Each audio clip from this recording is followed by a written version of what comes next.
అసలు ఏంటి జరిగింది అనేది కమిటీ తెలుస్తుందండి. అంటే మాకు ఒక కంప్లైంట్ పోలీస్ స్టేషన్లో ఎఫ్ఐఆర్ బుక్ అయిందని తెలిస్తే వెంటనే మేము అంటే అసలు ఆయన హోమ్ మేనేజర్ అరెస్ట్ అయితే హోమ్ ఓనర్ పిల్లలు మిగతా పిల్లల పరిస్థితి ఏంటి అని మేము CWC వాళ్ళు వచ్చాము ఇక్కడ చైల్డ్ వెల్ఫేర్ కమిటీ. సో ఇక్కడ వచ్చిన తర్వాత పిల్లలు జేజే యాక్ట్కి కొన్ని వైలేషన్స్ ఉన్నాయి కాబట్టి పిల్లలందరినీ కూడా గవర్నమెంట్ హోమ్స్కి షిఫ్ట్ చేసాం. శిశు విహార్కి మేడం బాయ్స్ గర్ల్స్ ఒకటే దాంట్లో ఉన్నారు. అవును, బాయ్స్ గర్ల్స్ ఉండకూడదు. దానిపైన మీరు బాయ్స్ గర్ల్స్ కంబైండ్ ఉండదుగా మేడం హాస్టల్ అన్నాక. అసలు ఏంటి మేడం ఇది గవర్నమెంట్కి సంబంధించిందా లేకపోతే? గవర్నమెంట్ హోమ్స్ తక్కువ ఉంటాయి. NGOలు అన్నీ కూడా రిజిస్ట్రేషన్ లైసెన్సింగ్ తీసుకోవాలి. అంటే మేము పిల్లల్ని పెట్టుకొని హోమ్ నడిపిస్తున్నాము, లైసెన్స్ ఉండాలి వాటన్నింటికి. ఆ లైసెన్స్ లేదు. 26 సంవత్సరాల నుంచి నడిపిస్తూ కూడా లైసెన్స్ తీసుకోలేదు. కాబట్టి ఇది వైలేషను. ఇది కాకుండా ఏంటంటే 11 సంవత్సరాల పైన పడిన పిల్లలు ఉండకూడదు ఒక చోట కలిసి, మగ పిల్లలు ఆడపిల్లలు ఒకే ప్రెమిసెస్లో. అది కూడా ఒక వైలేషన్ ఉంది. దీనికి చట్టం తన పని తను చేసుకుని వెళ్తుంది. మీకు పిల్లల్ని మాత్రం సేఫ్ చేయాలి, కేర్ అండ్ ప్రొటెక్షన్ అవసరం కాబట్టి 7 సంవత్సరాల లోపు పిల్లలందరినీ కూడా శిశు విహారికి పంపించాము. వాళ్ళ ఆడపిల్లలందరినీ గవర్నమెంట్ చిల్డ్రన్ హోమ్ ఫర్ గర్ల్స్కి పంపించాం, మగ పిల్లల్ని గవర్నమెంట్ చిల్డ్రన్ హోమ్ ఫర్ బాయ్స్కి పంపించాం.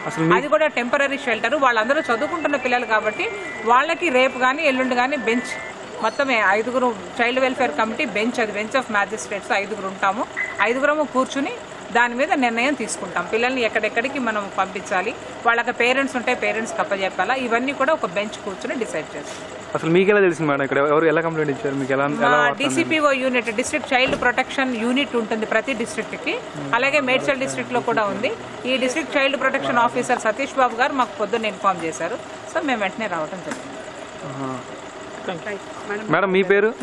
నా పేరు పద్మావతి అండి, chairperson child welfare committee, Rangareddy district. Thank you madam. కదిలినట్టు ఉండాలంట. చెప్పు. Action ready. ఈరోజు మల్కాజ్గిరిలో జరిగిన సంఘటన అది క్రైస్తవ మతానికి మరియు క్రైస్తవత్వం పైన తెలంగాణ రాష్ట్రంలో అంత మాత్రం కాకుండా భారతదేశంలో జరుగుతున్న దాడికి, పరోక్ష దాడికి ప్రత్యక్ష సాక్ష్యము.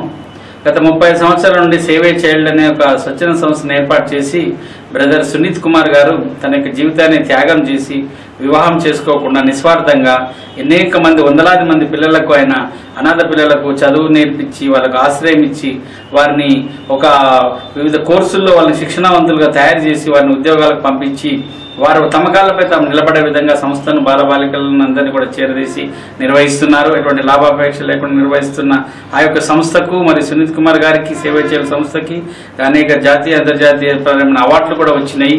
అనుకోని విధంగా ఎవరో కొందరు కుట్ర చేసి గీసుకొండ వరంగల్ ప్రాంతానికి చెందిన ఒక బాలిక, ఈ మధ్యనే చేరిన బాలిక పనిలోకి చేరిందా లేదా ఆశ్రమంలో ఉన్నదో కూడా స్పష్టం చెప్పలేకుండా తన పైన అత్యాచారం జరిగిందని ఆరోపించడం, ఆరోపణకు వెంటనే స్పందించి ఏదేదో ఘోరం జరిగిపోయినట్టుగా పూర్తి వివరాలు మెడికల్ రిపోర్టు రాకముందే కనీసం పక్కనున్న తోటి పిల్లల్ని విచారించకుండానే ప్రభుత్వం మూకుమ్మడిగా సంస్థ పైన దాడి చేసి సునీత్ కుమార్ గారిని అరెస్ట్ చేయడంతో పాటుగా ఆ యొక్క సంస్థలో ఉన్న పిల్లలందరినీ కూడా నిర్ద్వందంగా, నిర్దాక్షిణ్యంగా ప్రభుత్వ రెస్క్యూ హోమ్కి తరలించడం. గవర్నమెంట్ రెస్క్యూ హోమ్లు అంటే ఏ విధంగా ఉంటుంది, గవర్నమెంట్ స్కూల్లో పిల్లల పరిస్థితి ఏందనేది మనందరము వాస్తవం చూస్తున్నాం. సరైన వసతులు లేకుండా అనేక రెస్క్యూ హోమ్ల నుంచి బాలికలు పారిపోయిన సంఘటనలు ఉన్నాయి.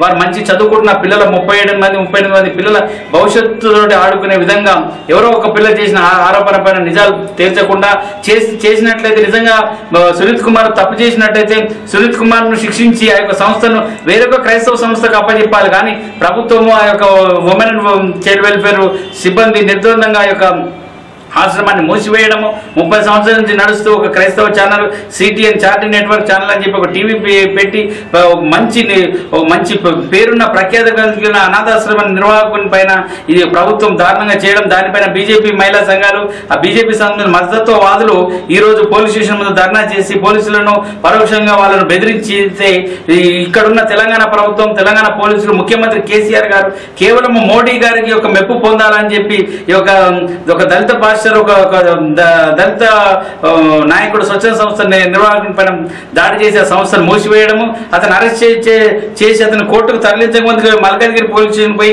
మేము అడిగితే బ్రదర్ ఏంటిది ఈ ఆరోపణ అంటే, బ్రదర్ తో ఇదంతా అవాస్తవమో కావాలని నా పైన కుట్ర పని కొంతమంది వ్యక్తులు చేస్తున్నారు, కేవలం డబ్బుల కొరకు ఈ రకంగా చేస్తున్నారని చెప్పి ఆయన ఆటోలో కోర్టుకు తరలిస్తుండగా సునీత్ కుమార్ గారు మాట్లాడితే మా కళ్ళలో నీళ్లు వచ్చినాయి. ఎందుకు ఈ రకంగా ప్రభుత్వము ఈ రకంగా క్రైస్తవులపైన దాడి చేస్తుంది? నిస్వార్థంగా సేవ చేస్తున్నాం. ఎటువంటి ప్రభుత్వ డబ్బులు కానీ ఎటువంటి రాజకీయ నాయకుల డబ్బులు లేకుండా మా క్రైస్తవ సంస్థలు ఇచ్చిన చందాల పైన నడుస్తూ అనేక మంది పిల్లలకు జీవనోపాధి వారి యొక్క భవిష్యత్తును తయారు చేసి అనాథ పిల్లలు ఆదుకున్న సంస్థ పైన ఈ రకంగా దాడి చేయడము బీజేపీ పరోక్షంగా చేస్తున్న చర్యకు ఇక్కడున్న తెలంగాణ ప్రభుత్వం కేసీఆర్ గారు కూడా మోడీ మెప్పు కోరికే క్రైస్తవ సంస్థలను అణచివేస్తున్నారని చెప్పి మేము ఈ సంఘటన తీవ్రంగా ఖండిస్తున్నాం. వెంటనే క్రైస్తవ సమాజానికి క్షమాపణ చెప్పి ఆ యొక్క సంఘటన పైన పూర్తి మెడికల్ రిపోర్ట్ వాస్తవాలను దర్యాప్తు చేయాలి. ముఖ్యంగా ఎవరైతే రెస్క్యూ హోమ్ లో అక్కడ తరలిస్తున్న పిల్లలను మీడియాకు మాట్లాడనీయకుండా, మీడియాకు మాట్లాడితే వాస్తవాలు తెలుస్తాయని చెప్పి మీడియాని ఎవరిని మాట్లాడకుండా మఫ్టీలో పోలీసులు ఉండి వాళ్ళను బలవంతంగా ప్రభుత్వ ఆశ్రమాలనే ఒక జైల్లోకి పిల్లల్ని పంపించారు. ఈయన సునీత్ కుమార్ ని కూడా ఇక్కడ జైలుకు పంపించడం ఇది దారుణము. వెంటనే ఈ సంఘటన పైన సిబిఐ దర్యాప్తు జరిపించి ఇటువంటి తప్పుడు కేసులతో తప్పుడు ఆరోపణ క్రైస్తవులపైన దాడులు చేస్తున్న వ్యక్తులను ఆ బీజేపీ మహిళా సంఘాల నాయకులను కూడా అరెస్ట్ చేయాలని చెప్పి ఈ సందర్భంగా ఆల్ ఇండియా దళిత క్రిస్టియన్ సమాఖ్య సెక్రటరీ మరియు మా యొక్క సంఘ సభ్యుల తరఫున మేము ప్రభుత్వాన్ని డిమాండ్ చేస్తున్నాం.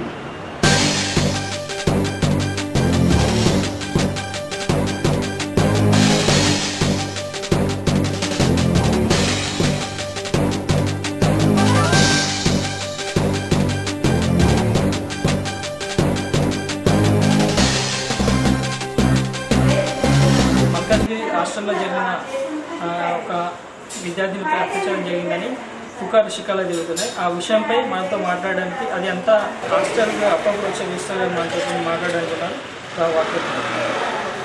యాక్చువల్గా ఇక్కడైతే నేను చూస్తున్నంత వరకు ఎప్పుడు అలాంటివి జరగలేదు, అలాంటి అపోహ లేదు. ఇక్కడ సొంత అన్న చెల్లెల్లాగా ఉంటారు, ఎప్పుడు అలాంటి ఫీలింగ్స్ అయితే కనిపించలేదు. కానీ ఈరోజు అమ్మాయి అలా చెప్పిందంటే అమ్మాయి కూడా రీసెంట్గా వచ్చిన అమ్మాయి, ఎప్పటి నుంచో చిన్నప్పటి నుంచి ఉన్న అమ్మాయి అయితే కాదు, రీసెంట్గా వచ్చింది. మరి అమ్మాయి అలా చెప్పింది అంటే దాని వెనుక కారణం ఏంటో మాకు కూడా నమ్మశక్యంగా లేదు. అసలు ఎందుకు చెప్పింది, ఏం జరిగిందని అమ్మాయి వెనకాల నుంచి ఆలోచిస్తే తెలుస్తుంది అసలు నిజం ఏంటని. కానీ ఇక్కడ నేను చిన్నప్పటి నుంచి కూడా ఇక్కడికి వస్తున్నాను, వెళ్తున్నా. నాకు కూడా పెళ్ళి అయింది. నేను నా పిల్లల్ని నా భర్తను తీసుకొని కూడా వస్తుంటే ఇక్కడికి. నేను ఎవ్రీ మంత్ 500 అట్లా ఇచ్చి అంటే ఇక్కడ హెల్ప్ చేయడానికి డొనేట్ చేయడానికి వస్తుంటాను. ఏదైనా హెల్ప్ ఉంటే కూడా నన్ను అప్పుడప్పుడు పిలుస్తుంటారు, నేను కూడా వస్తుంటాను. నేను ఎప్పుడు అలాంటి క్రియలు ఇక్కడ జరిగినట్టు ఎప్పుడు చూడలేదు. 87లో